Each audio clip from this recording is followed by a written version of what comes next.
فرزند زہرا یہ حالات برے ہیں۔ کاشانۂ بصیرت ایک ایسا مکمل یوٹیوب چینل جس پر محروم بصارت کے لیے بالخصوص اور تمام افراد کے لیے بالعموم سینکڑوں کی تعداد میں اسلامی کتب دستیاب ہیں۔ لہذا گزارش ہے کہ آپ اپنی ذمہ داری نبھاتے ہوئے کاشانۂ بصیرت کو سبسکرائب کرنے کے ساتھ ساتھ بیل آئیکن کو پریس کیجیے تاکہ آپ علم کے حصول کے ساتھ ساتھ مذہب اہل بیت کی اشاعت میں بھی اہم کردار ادا کرتے رہیں۔ کاشانۂ بصیرت، کاشانۂ بصیرت، کاشانۂ بصیرت۔ فرزند زہرا یہ حالات برے ہیں۔ اعوذ باللہ من الشیطان اللعین الرجیم، بسم اللہ الرحمن الرحیم۔ السلام علیکم۔ کاشانۂ بصیرت کے یوٹیوب چینل سے آپ سے مخاطب ہوں۔ عظیم الشان کتاب کلام امیر المومنین علیہ السلام جلد دوم شرح نہج البلاغہ ہم پڑھ رہے ہیں اور خطبہ نمبر 40 پر ہم آ چکے ہیں۔ آئیے شروع کرتے ہیں۔ فی الخوارج لما سمع قولہم لا حکم الا للہ، خوارج کے بارے میں جب ان کا یہ مقولہ سنا کہ اللہ کے علاوہ کسی کا حکم نہیں ہے۔ خطبہ ایک نکاح میں، اس خطبے کو امام علیہ السلام نے جنگ صفین کے بعد ارشاد فرمایا۔ اس وقت جب خوارج یہ الزام لگا رہے تھے کہ مسئلہ حکمیت کو کیوں قبول کیا، وہ شخص نمائندے کے عنوان سے اصحاب امام کی طرف سے اصحاب امام کی طرف سے امیر شام کے طرفداروں کی طرف سے اس بات کے لیے چنے گئے تاکہ جنگ صفین اور خلافت مسلمین کی قسمت کے بارے میں فیصلہ کریں۔ حالانکہ آیات قرآن مجید کے مطابق ان الحکم الا للہ، حکمیت خدا کے لیے مخصوص ہے، اور لا حکم الا للہ کا نعرہ اسی سے اخذ کر کے آیت کا سہارا لیا گیا، جبکہ واضح طور پر غلطی ظاہر ہو چکی تھی اور اپنی تنگ نظری کی بنا پر اس برائی کو سمجھ نہ سکے۔ جس وقت امام نے اس نعرے کو سنا، یہ خطبہ ارشاد فرمایا اور اس میں 4 نکات کی طرف اشارہ فرمایا ہے۔ پہلا نکتہ، ان کا یہ نعرہ بلند کرنے کی اصل وجہ بتاتے ہیں۔ لا حکم الا للہ، حق اور سچ بات ہے جو یہ بلند کر رہے ہیں، لیکن یہاں لوگوں کو اس جملے کے ذریعے دھوکہ دے کر ناجائز فائدہ اٹھانے کی کوشش کر رہے ہیں۔ دوسرا نکتہ، اس خطبے میں یہ سمجھایا کہ انسان ایک انسانی حاکم کا محتاج ہے۔ امام اس کو واضح کرتے ہیں اور دوسری تعبیر کے مطابق حکومت کی ضرورت و اہمیت کو بیان کرتے ہیں۔ تیسرا نکتہ، ایک عادل اور منصف حاکم کے وظائف بیان کرتے ہیں اور اس کے ساتھ ہی دوسری چیزوں کی طرف بھی اشارہ کرتے ہیں۔ چوتھا نکتہ، اس خطبے کے آخری حصے میں ایک عادل اور منصف حاکم کے وجود کے نتیجے اور فائدے کو 2 مختصر اور جامع جملوں میں بیان فرماتے ہیں۔ سید رضی رحمۃ اللہ علیہ اس خطبے کے آخر میں اسی مضمون کو دوسری روایت کے مطابق مختصر عبارت میں نقل کرتے ہیں۔ قال علیہ السلام، کلمۃ حق یراد بہا باطل، نعم انہ لا حکم الا للہ ولکن ہؤلاء یقولون لا امرۃ الا للہ وانہ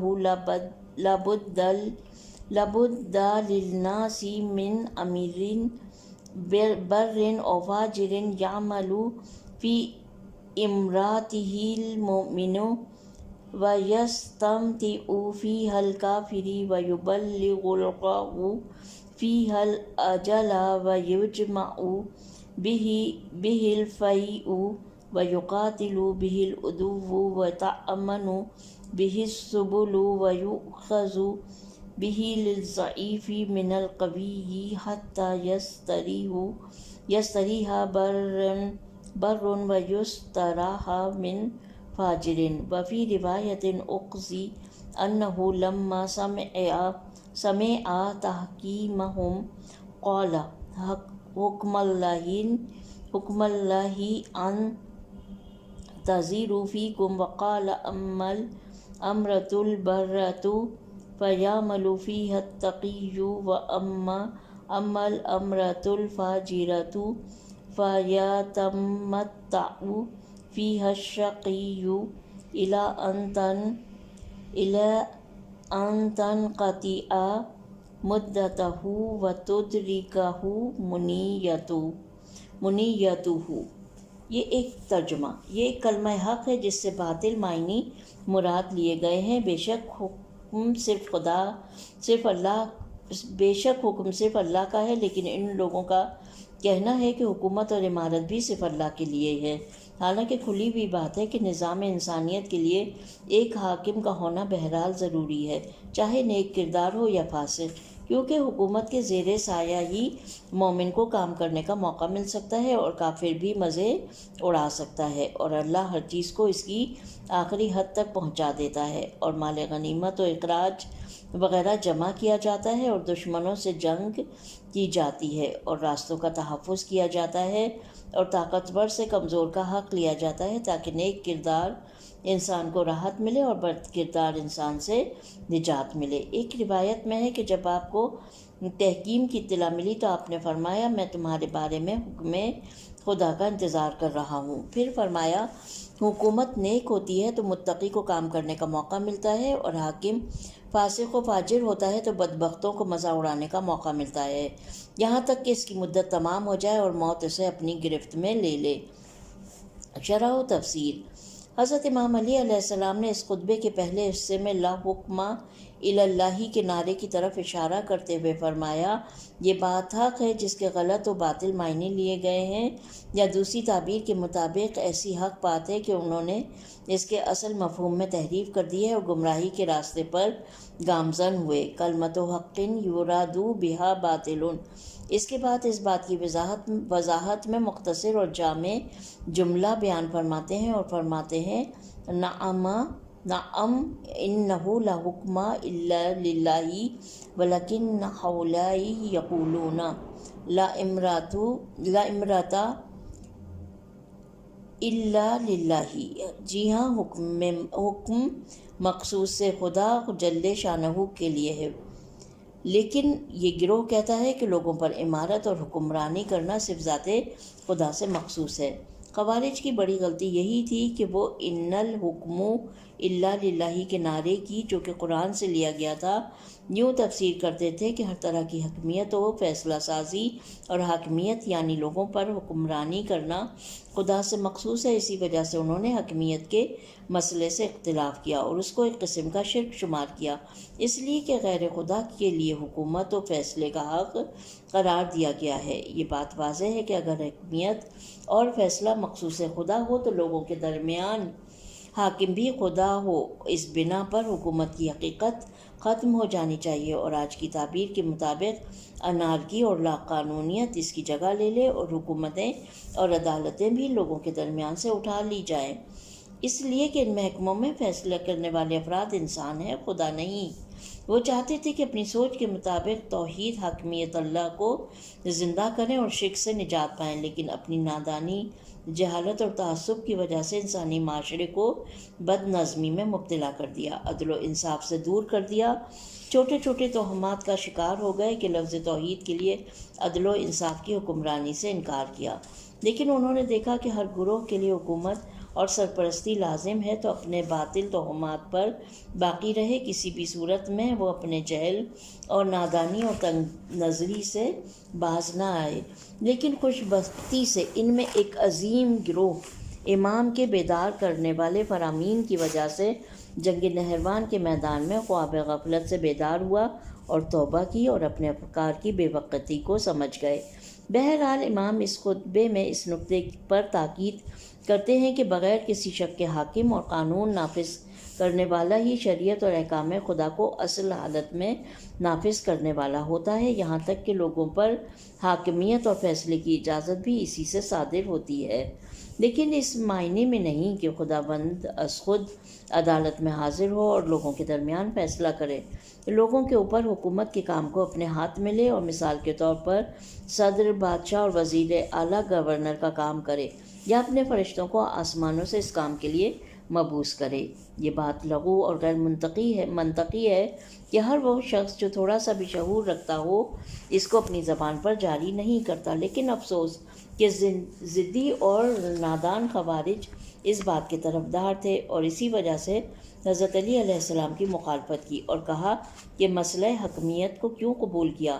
نہج البلاغہ کے بعد شارحین کہتے ہیں خوارج کا دعویٰ تھا کہ حکمیت خود الہی اجازت چاہتی ہے اور قرآن میں اس کے معنی کی صراحت ہو، حالانکہ قرآن نے اجازت کسی شخص کو نہیں دی ہے، اور شاید اس دلیل کی بنا پر بزرگان اسلام، یہاں پر جو ریفرنس دیا گیا ہے وہ علامہ خوئی کی جلد 4 میں شرح نہج البلاغہ پیج نمبر 183 میں اس معنی کی طرف اشارہ کیا ہے۔ تاریخ کامل ابن اسیر سے استفادہ ہوتا ہے کہ ابن عباس نے بھی خوارج کے سامنے اسی آیہ مبارکہ سے دلیل دی ہے۔ کامل ابن اسیر جلد نمبر 3 پیج نمبر 327۔ شاید اس دلیل کی بنا پر بزرگان اسلام نے حکمیت سے متعلق اس آیت کے ذریعے خوارج کے خیالات کی منفی کی ہے جو خاندانی اختلافات سے مربوط ہے۔ قرآن میں ارشاد ہوتا ہے، میں ترجمہ پڑھ رہی ہوں، بسم اللہ الرحمن الرحیم، اور یہ ہے سورہ نساء کی آیت نمبر 35۔ اور جب ان دونوں زن و شوہر کے درمیان جدائی کا خوف ہو تو ایک حاکم فیصلہ کرنے والا شوہر کے خاندان سے اور ایک حاکم زوجہ کے خاندان سے انتخاب کیجیے۔ اگر وہ دو حاکم اصلاح کا ارادہ رکھتے ہوں تو خداوند ان کو ان کے درمیان موافقت کی مدد توفیق عطا کرتا ہے، کیونکہ خداوند کریم واقف و آگاہ ہے۔ جب اس طرح کے چھوٹے موٹے مسائل پیش آئیں تو محدود پیغامات رکھتے ہوں انصاف کے طریقے کے ساتھ ان کو حل کرنا چاہیں تو وہ کام جو اہم ہے، اگر ان میں اختلاف باقی رہے تو جو اجتماعی زندگی کو خراب کرے اور ہر چیز کو درہم برہم کرے، کیا اس کو حکمیت سے حل نہیں کرنا چاہیے؟ اس دلیل کی بنا پر کچھ لوگ معتقد ہیں کہ امیر المومنین علی علیہ السلام اصل مسئلہ حکمیت سے متعلق کسی خاص مطلب کے حصول کی خاطر مخالف نہ تھے، بلکہ حکم کے لیے معین شخص کے مخالف تھے اور اس کی سخت مخالفت کی۔ بہرحال امام اپنے بیان کے تسلسل میں تشکیل حکومت کی ضرورت کو واضح فرماتے ہیں، اس لیے کہ پہلے بھی اشارہ کیا گیا کہ خوارج نے نہ فقط مسئلہ حکمیت کی صفین میں مخالفت کی بلکہ لزوم حکومت پر بھی اعتراض کر دیا اور کہا کسی امام و حکمران کی کوئی ضرورت نہیں ہے، لیکن جب مجبور ہو گئے اپنی تشکیل میں تو عبداللہ ابن وہب راسبی کو سرپرست منتخب کر دیا اور خود عملاً اپنے اس فضول دعوے سے پھر گئے۔ شرح نہج البلاغہ ریفرنسز کا شرح نہج البلاغہ ابن ابی الحدید جلد نمبر 2 صفحہ نمبر 308۔ اس وقت امام اپنی اس بات کے اثبات کے لیے کچھ دلائل کو مختصر اور جامع عبارت میں بیان کرتے ہوئے فرماتے ہیں۔ ترجمہ: یقیناً لوگ ایک امیر کے محتاج ہیں، چاہے وہ نیکوکار ہو یا بدکار۔ اگر ان کو نیک حاکم کی پیروی نصیب نہ ہو تو حکومت کے نہ ہونے سے فاجر امیر کا وجود بھی بہتر ہے۔ اس کے بعد حکومت کے 7 فائدوں اور برکتوں اور آثار کی طرف اشارہ کرتے ہیں جن سے بعض معنوی اور بعض مادی مفاد وابستہ ہیں۔ پہلا، یعملو فی امرتہ المؤمن۔ اچھا، اب یہاں پہ عبرتہ کے وزن پر یا تو مصدر ہے یا اسم مصدر۔ یہ لفظ امر کے مادے سے ہے جو حکم دینے کے معنی میں آتا ہے اور کبھی حکومت کرنے کے معنی میں آتا ہے، اور امرتہ کا لفظ یہاں حکومت کے معنی میں ہے۔ واضح رہے کہ امرتہ میں جو ضمیر ہے وہ امیر مطلق کی طرف رجوع کرتی ہے، چاہے وہ نیک ہو یا بد، اور اس طرح فیہا والی ضمیر امیر مطلق امارت کی طرف لوٹتی ہے۔ بعض شاعرین نے نہج البلاغہ نے پہلی کو نیک امارت کی طرف اور دوسری کو امارت فاجر کی طرف یا دونوں کو امارت فاجر کی طرف لوٹایا ہے، جو بالکل ظاہر کلام کے مخالف ہے۔ اب یہاں پر جو ہم بعض معنوی اور مادی مفاد جو ہیں وہ 7 فائدے جو امام نے بیان کیے ہیں ان کی طرف بڑھتے ہیں۔ پہلا اس کے ہم نے عربی کی عبارت پڑھی اور اس کے معنی بھی دیکھے الفاظ کے، اس کی ترجمہ پڑھتے ہیں۔ اس کی حکومت کے سائے میں مومن اپنے کام کو تسلسل کے ساتھ انجام دیتا ہے اور اپنی راہ کو مقام قرب الہی میں جاری رکھتا ہے۔ اب دوسرا فائدہ کیا ہے؟ امام فرماتے ہیں وَيَسْ تَمْتِعُ فِيهَا الْكَافِرُ، کافر بھی اس حکومت میں مادی چیزوں سے بہرہ مند ہوتا ہے اور وہ اپنی مادی زندگی گزارتا ہے۔ تیسرا فائدہ وَيُبَلِّغُ اللَّهُ فِيهَا الْأَجَلَ، خداوند لوگوں کو فرصت دیتا ہے کہ اپنی عادی زندگی کو اختتام تک نسبی سلامتی میں طے کریں۔ چوتھا وَيُجْمَعُ بِهِ الْلَفِيءُ، اس کے وسیلے سے اموال بیت المال جمع ہوتے ہیں، دفاعی اور عمرانی اور انتظامی اخراجات فراہم ہوتے ہیں۔ یہاں اس کے معنی بیت المال کے اموال ہیں، اس بارے میں خطبہ نمبر 34 میں تفصیلی بحث ہو چکی ہے۔ پانچواں فائدہ وَيُقَاتِلُ بِهِ الْعَدُوَّ، اس کی مدد سے دشمنوں سے مقابلہ ہوتا ہے۔ چھٹا فائدہ وَتَأْمَنُ بِهِ السُّبُلُ، اس کے ذریعے راستے پر امن اور امان ہو جاتے ہیں۔ ساتواں وَيُؤْخَذُ بِهِ لِلضَّعِيفِ مِنَ الْقَوِيِّ، اور حکومت کی مدد سے ستمگروں کا حق چھینا جاتا ہے۔ ان 7 وظائف کے زیر سایہ حتیٰ یستریح بَرٌّ وَیُسْتَرَاحَ مِنْ فَاجِرٍ، نیکوکار لوگ عمدہ زندگی گزاریں گے اور بدکاروں کے ہاتھوں سے محفوظ رہیں گے۔ سیاسی دنیا کی تاریخ سے واضح ہے کہ ماضی میں وہ یہاں تک کہ آج بھی کچھ لوگ ہیں کہ جو حکومت اور حاکمیت کی نفی کے طرفدار ہیں، اور ہم ان کی کمزور دلیلوں کی طرف آئندہ بحث میں اشارہ کریں گے۔ خوارج بھی ایسے کمزور فکر کی طرفداری کرتے تھے۔ تاریخ نے ان کو جواب دیا ہے، اس لیے کہ اپنی آنکھوں سے دیکھا یا سنا ہے کہ ایک حکومت کا شیرازہ جب بکھر جاتا ہے اور لوگ چند روز یا چند گھنٹوں کے لیے بغیر حکومت کی شرائط میں ہوتے ہیں تو بدمعاش اور ظالم لوگ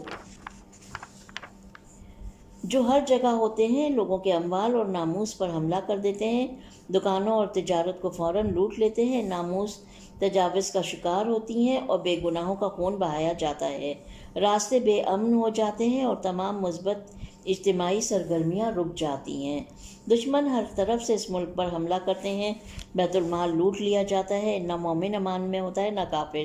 نہ فقط یہ کہ حقدار کو اپنا حق نہیں ملتا بلکہ سب کے حقوق پامال ہو جاتے ہیں، نہ کوئی سکون سے رہتا ہے نہ چین سے۔ بے شک صحیح زندگی گزارنے کے لیے پہلی اور اہم ترین شرط امن و امان اور نظم و ضبط ہے۔ اس کے بعد طاقتور افراد کا وجود جو خارجی دشمنوں کے مقابلے اور زیادہ حق لینے والے داخلی افراد کے لیے مانع ہے، اس لیے کہ یہ بھی بغیر کسی حکومتی نظام کے بیت المال اور بعض عمومی اموال کو جمع کیے بغیر ممکن نہیں ہے۔ امام نے اپنی جامع گفتگو میں ان سب نکات کی طرف اشارہ کیا ہے اور بے حکومتی کے طرفداروں کی کمزور منطق کو بطور کلی باطل کیا ہے۔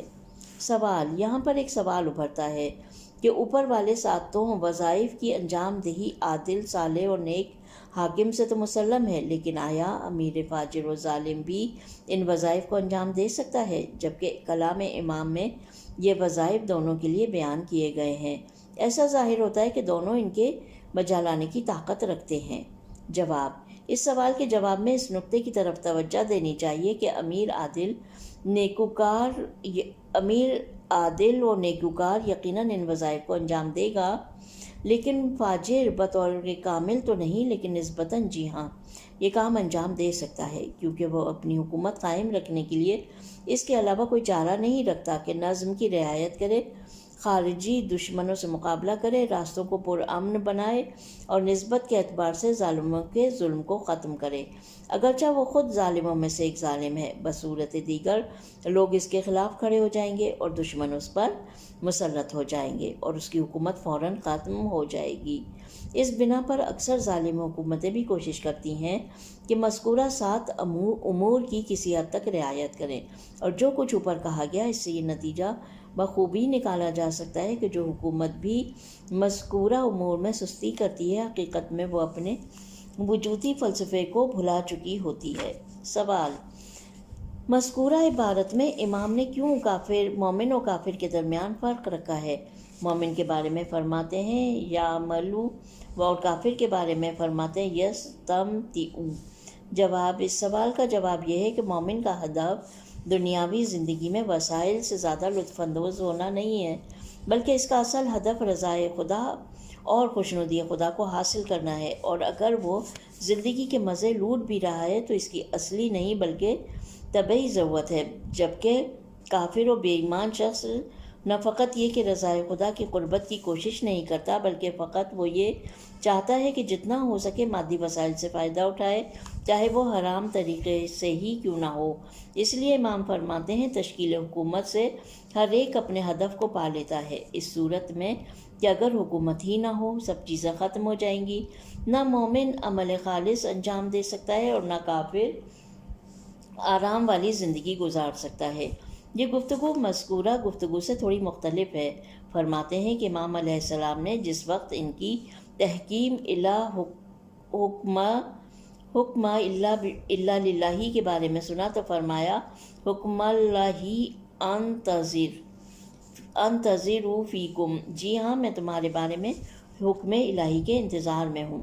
یہ جملہ ممکن ہے اس بات کی طرف اشارہ ہو کہ امام نے ان کی اپنی بات سے اقتباس کیا اور فرمایا یہ جو تم کہہ رہے ہو حکم صرف خدا کا ہے، تمہاری خاطر اسی حکم الہی کا انتظار کر رہا ہوں کہ وہ تمہاری تنگ نظری کی وجہ سے مسلمانوں کی صفوں میں شگاف پیدا کرنے پر دردناک سزا دے، یا اس بات کی طرف اشارہ ہو کہ میں تمہارے انتظار میں ہوں کہ تمہیں اتمام حجت ہو اور تمہاری تنگ نظری اور گمراہی سے متعلق حکم جاری کر سکوں۔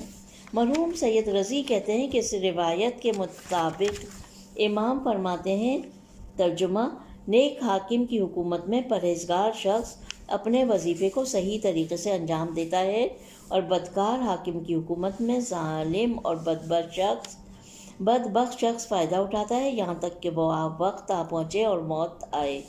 لیکن اس بات کی جانب توجہ کرتے ہوئے مولا کی مذکورہ گفتگو کا مفہوم یہ ہے کہ نیکوکاروں کی حکومت میں کفار مباح لذتوں سے بھی محروم ہوں گے، اور فاجر کی حکومتوں میں مومنین کو کسی قسم کا سکون اور آرام میسر نہیں آئے گا۔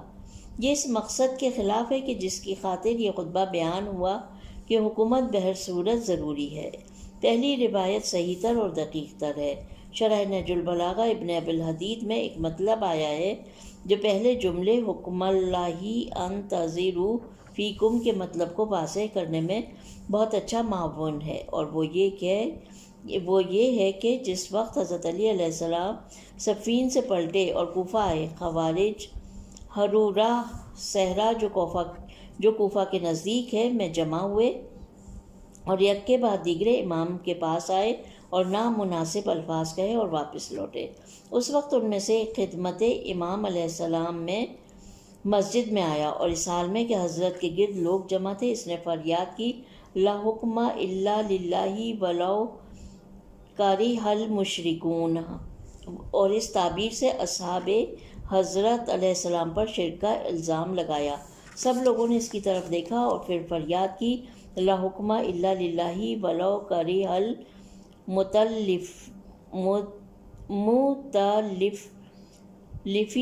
متلفیتون۔ یہاں اس نے لوگوں پر جو اسے دیکھ رہے تھے شرک کی تہمت لگائی۔ امام علی علیہ السلام نے اپنا سر بلند کیا اور اس کو دیکھا، وہ شخص بہت بے شرم تھا۔ اس نے پھر فریاد کی لا حکم الا اللہ ولو کریہ ابو حسن۔ یہاں امام علی علیہ السلام پر حکم خدا کی مخالفت کی تہمت لگائی۔ امام نے فرمایا ابو الحسن علی ابن ابی طالب حکم خدا کی مخالفت نہیں کرتا، میں خصوصاً تمہارے بارے میں حکم خدا کا منتظر ہوں، خدا کی طرف سے حساب یا مومنین کے ذریعے حساب ہونا۔ یہاں پر لوگوں نے کہا یا امیر المومنین کیوں اس گروہ جسور اور بے منطق کی نابودی کا ارادہ نہیں کرتے؟ امام نے فرمایا یہ ہرگز نابود نہ ہوں گے، یہ اپنے آباء و اجداد کے صلب اور ماؤں کے رحم میں روز قیامت تک ہوں گے۔ اگر ان کا ایک گروہ ختم ہوگا تو دوسرا گروہ اسی دلیل تعصب آمیز اور منطق و عقل سے دور طرز فکر میں ان کا جانشین ہوگا۔ شرح نہج البلاغہ ابن ابوالحدید جلد نمبر 2 پیج نمبر 310۔ کیسی حکیمانہ باتیں ہیں۔ روحی لہ الفدا۔ نکات۔ تحریف کی آفت۔ فقط خوارج نہ تھے جنہوں نے اپنے برے مقاصد تک رسائی حاصل کرنے کے لیے حقائق کی تحریف کی اور آیات الہی کی تفسیر بالرائے سے فائدہ حاصل کیا، بلکہ اگر آغاز سے اب تک تاریخ بشریت پر اجمالی نگاہ ڈالی جائے تو ظالم اور گمراہ لوگ حقائق کی تحریف کو آلے کے طور پر کام میں لاتے تھے۔ ایک گروہ آیات الہی یا انبیاء و بزرگان دین جن کے سامنے تمام لوگ اپنی گردنیں جھکائے رکھتے تھے کہ اقوال کو اپنی مرضی کے مطابق تفسیر و تحریف کرتا تھا، اور اس کام کے پیچھے دو ہدف تھے: کبھی سادہ و جاہل لوگوں کو فریب دینا اور کبھی اپنے ضمیر کو فریب سے تسلیاں دینا اور مطمئن کرنا۔ قرآن مجید میں سورہ بقرہ، طٰہٰ اور دیگر سورتوں کی آیات میں حضرت ابراہیم علیہ السلام کے مقابل نمرود اور حضرت موسیٰ علیہ السلام کے مقابل فرعون کی باتوں پر اگر غور کریں تو انہوں نے بھی اکثر یہی روش اختیار کی تھی۔ بات حق کی کرتے تھے اور باطل کا ارادہ کرتے تھے تاکہ اپنے دوستوں کی آنکھوں میں دھول جھونکیں اور لوگوں کو فریب دیں۔ آج کی دنیا میں یہی انداز بڑے پیمانے پر اختیار کیا گیا ہے۔ مختلف الفاظ مثلاً آزادی، عظمت انسان، حقوق بشر، تہذیب و تمدن انسانی، دہشت گردی سے جنگ اور ان کے علاوہ بہت سارے الفاظ و کلمات حق ہیں جو غالباً آج کل ہمارے اس وقت کے ظالم اور جابر حاکموں کی زبانوں پر جاری ہوتے ہیں، لیکن ان سے ارادہ باطل کرتے ہیں، اور ان میں جو بھی تحریف حقائق اور شیطانی توجیہات میں زیادہ مہارت رکھتا ہے وہ اپنے ناجائز مقاصد تک رسائی حاصل کرنے میں زیادہ کامیاب ہے۔ یہاں تک کہ قوم و ملت کے علماء الہی اور با ایمان دانشمندوں کی ذمہ داری بہت بھاری ہو جاتی ہے۔ انہیں چاہیے کہ لوگوں کو لازمی طور پر علم و آگاہی دیں اور عمومی آگاہی کی سطح کو بلند کریں تاکہ ظالم حکماء اور ظالم گروہ کلمات حق بول کر باطل کا ارادہ نہ کر سکیں اور اپنی خود غرض حکومتوں کی بنیادوں کو مستحکم نہ کر سکیں۔ دوسرا، تشکیل حکومت کی ضرورت۔ یہ دوسرا نکتہ ہے۔ ان مسائل میں سے جو کبھی کبھی علمی حلقوں میں مورد گفتگو ہوتے ہیں، حالانکہ میدان عمل میں کسی شک و شبہ کی گنجائش نہ تھی اور نہ ہے، پوری تاریخ میں کسی بھی زمانے یا کسی بھی جگہ لوگوں کو حکومت کی ضرورت رہی ہے۔ طول تاریخ میں انسان ہر زمانے میں اور ہر مقام پر ایک حکومت والے تھے، چاہے حکومت قبیلے کے سردار کی ہو، خاندانی بزرگ کی ہو، امیر شہر کی ہو یا بادشاہوں کی حکومت ہو، یا آج کل کی حکومتیں جنہوں نے عوامی حکومت کی شکل اختیار کی ہوئی ہے۔ یہ دلیل بھی واضح ہے کیونکہ ایک معاشرہ چھوٹا ہو یا بڑا، امن، حفظ حقوق، لوگوں کے آپس میں جھگڑے و فسادات کی روک تھام کا محتاج ہے، اور جب تک کوئی حاکم اور قابل لوگ امور مملکت کی نظارت نہیں کریں گے یہ معاملات درست نہیں ہوں گے۔ آج یہ مسئلہ بہت زیادہ ابھر کر سامنے آ گیا ہے، اس لیے کہ اجتماعی سرگرمیوں کی ضرورت ہے، خواہ وہ علمی، اقتصادی یا سیاسی ہوں۔ اگر حکومتوں کی مکمل نظارت ان پر نہ ہو تو ہر چیز ختم ہو جائے گی، نہ ثقافت رہے گی، نہ اقتصاد اور نہ امن۔ لہٰذا ان امور کے لیے حکومتوں کی طرف سے بڑی دقیق منصوبہ بندی کی ضرورت ہے، اگرچہ ان کا نفاذ لوگوں کے ہاتھوں میں ہی ہو۔ لیکن ماضی میں اور اسی طرح آج کے زمانے میں کچھ ایسے لوگ ہیں جو بے حکومتی اور نئی اسلام میں فوضی یعنی افراتفری اور انارکی کے حامی ہیں۔ کہتے ہیں کہ لوگوں کے امور بغیر حاکم کے انجام پذیر ہوں اور حکومت کے وجود کی کیا ضرورت ہے، یا مارکسزم کے حامیوں کے کہنے کے مطابق حکومتیں طبقاتی منافع کی حفاظت کے لیے وجود میں آئی ہیں اور حافظان منافع سرمایہ دار لوگ ہیں۔ جب طبقاتی نظام ہی نہ رہے گا حکومت کے وجود کا فلسفہ خود بخود ختم ہو جائے گا اور پھر حکومت کی کوئی ضرورت نہیں۔ وہ معتقد ہیں کہ گزشتہ قومیں بھی اسی حالت پر تھیں۔ لیکن نہ مارکسی اور نہ کوئی اور اس کام کا کوئی عملی ثبوت پیش کر سکے۔ وہ یہ بھلا چکے ہیں کہ حکومت کا کام بالفرض جو باتیں انہوں نے کی اگر تسلیم بھی کر لیں، فقط طبقاتی مفادات کا تحفظ نہیں بلکہ ایک بڑی اجتماعی منصوبہ بندی کے سلسلے کا ہونا لازمی ہے جو سب سے مربوط ہو۔ مثلاً تربیتی امور تمام طبقات کے لوگوں کے لیے لازم ہے۔ آیا بغیر کسی منصوبہ بندی اور فردی مدیریت کے تربیتی امور یا کوئی دوسرا نام اس کام کے لیے امکان پذیر ہے؟ معاشرے کے اقتصادی مسائل میں زرعی میدان ہو یا غلہ بانی یا صنعت ہو، ان میں ہر ایک منصوبہ بندی کا خواہاں ہے جس میں مدیریت کے لیے کسی وزیر یا کسی دوسرے کے بغیر اس کا نفاذ کرنا ممکن نہیں ہے۔ صحت کے مسائل اور لوگوں کے عمومی علاج و معالجے کے لیے بھی زبردست قسم کی منصوبہ بندی کی ضرورت ہے۔ اس کے لیے ایک قابل منتظم کا ہونا ضروری ہے جو ان تمام کاموں کی نگرانی کرے۔ ہر معاشرے میں لڑائی جھگڑے اور فساد کا عنصر موجود ہے کہ کسی طرح ایک دوسرے کو اصلی حق کی ملکیت سے محروم کریں، کیونکہ ٹکراؤ صرف مالی مسائل سے مربوط نہیں ہے بلکہ دیگر امور میں بھی یہ عنصر موجود ہے۔ لوگوں کے تنازعات کے حل کے لیے عدالتیں اور جج صاحبان طبعی طور پر موجود ہوں، یہاں بھی مدیر کی ضرورت ہے۔ یہ تمام چیزیں مل کر ایک حکومت کو تشکیل دیتی ہیں اور جو اس مجموعے کی نگرانی کرتا ہے اسے وزیر اعظم صدر کہا جاتا ہے۔ اس بنا پر ساری اقوام عالم میں اتنے اختلافات کے باوجود اعتقادی اور فکری سلیقوں کے حوالے سے حکومتیں سب ایک دوسرے کی طرفداری کرتے ہیں، اور جنہیں وہ انارکزم کے سربراہ کہتے ہیں وہ فقط باتوں کی حد تک ہی ہے اور عملی طور پر اس کا کوئی وجود نہیں ہوتا اور نہ اس کا کوئی اثر دیکھا گیا ہے۔ اسی چیز کی مولا امیر المومنین نے اس مختصر و جامع خطبے میں نشاندہی فرمائی اور حکومت کے تمام وظائف کو 7 جملوں میں معین کرتے ہوئے فرمایا: سلطان ظلوم خیر من فتنۃ تدوم۔ میزان الحکمہ جلد نمبر 1 پیج نمبر 97، یہ ریفرنس ہے۔ ترجمہ: مسلسل فتنہ و بد امنی سے ایک ظالم حاکم کا وجود بہتر ہے، وہ اس لیے کہ ظالم اور جابر حکومتیں بھی اپنے مفادات کی حفاظت کے لیے امنیت اور عدالت کی رعایت کرنے پر مجبور ہیں، اگرچہ وہ خود لوگوں پر ظلم کرتے ہیں، لیکن کم از کم یہ اجازت نہیں دیں گے کہ لوگ ایک دوسرے پر ظلم کریں۔ کوئی بھی حکومت خواہ عادل یا ظالم بدنظمی کی صورت میں حکومت پر قائم نہیں رہ سکتی اور جلد ہی ختم ہو جاتی ہے۔ اسی لیے تمام حکومتیں مصر رہتی ہیں کہ لوگوں کو ہرج و مرج سے روکیں اور اپنی قوم کی بہبود، آبادی اور امنیت اور دفاع دشمنان کے لیے منصوبہ بندی کریں اگرچہ ناقص ہی ہوں۔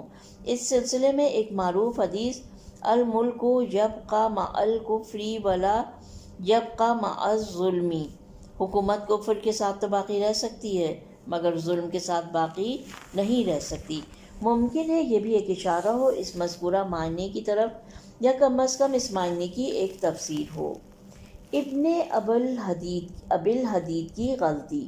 ابن ابی الحدید اس خطبے کی شرح کی شروع میں کہتا ہے کہ امام علیہ السلام کی یہ گفتگو نصب امام کے وجوب پر نص صریح ہے، جبکہ یہ مسئلہ لوگوں کے درمیان مورد اختلاف رہا ہے۔ متکلمین یعنی علماء عقائد میں سے ایک گروہ نے فرمایا امامت اور حکومت واجب ہے۔ صرف ابو بکر اصم جو معتزلہ کے قدیم علماء میں سے ہیں نے کہا کہ اگر امت انصاف کی رعایت کرے اور ایک دوسرے پر ظلم نہ کرے تو کسی حکومت اور امامت کی ضرورت نہیں۔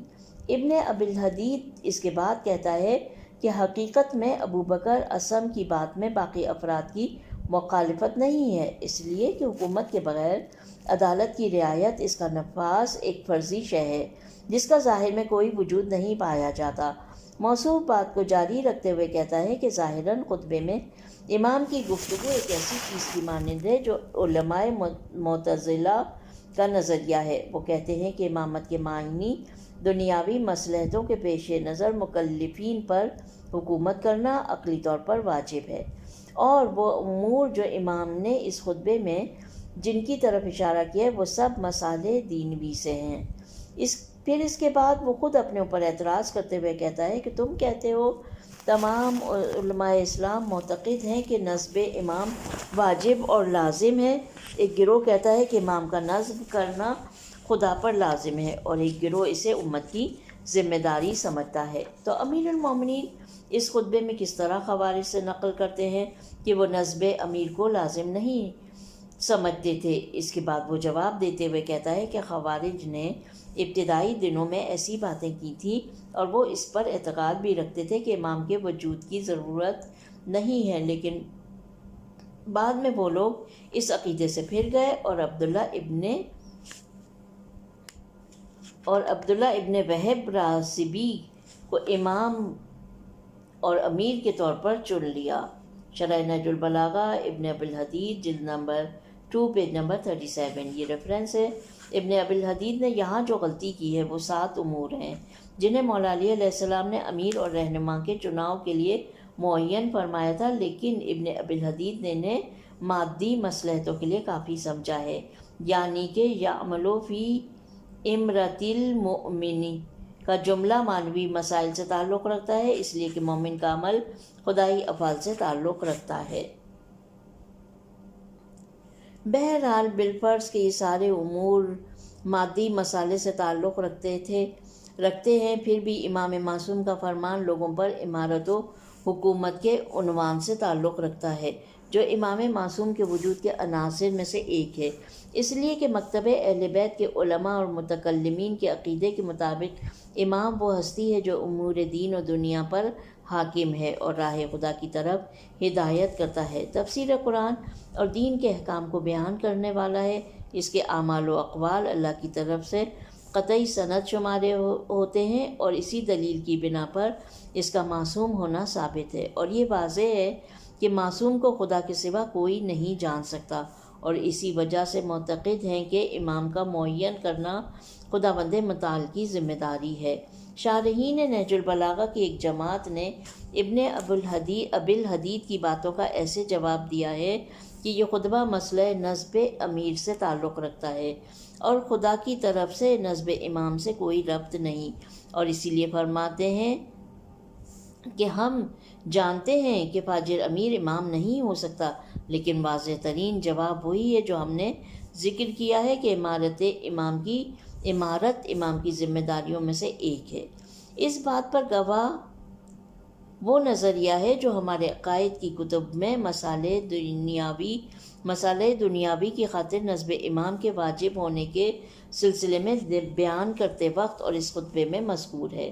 دوسری تعبیر کے مطابق شیعہ حضرات معتقد ہیں کہ امامت سے جدا نہیں ہے، امیر فاجر کو تسلیم کرنا امام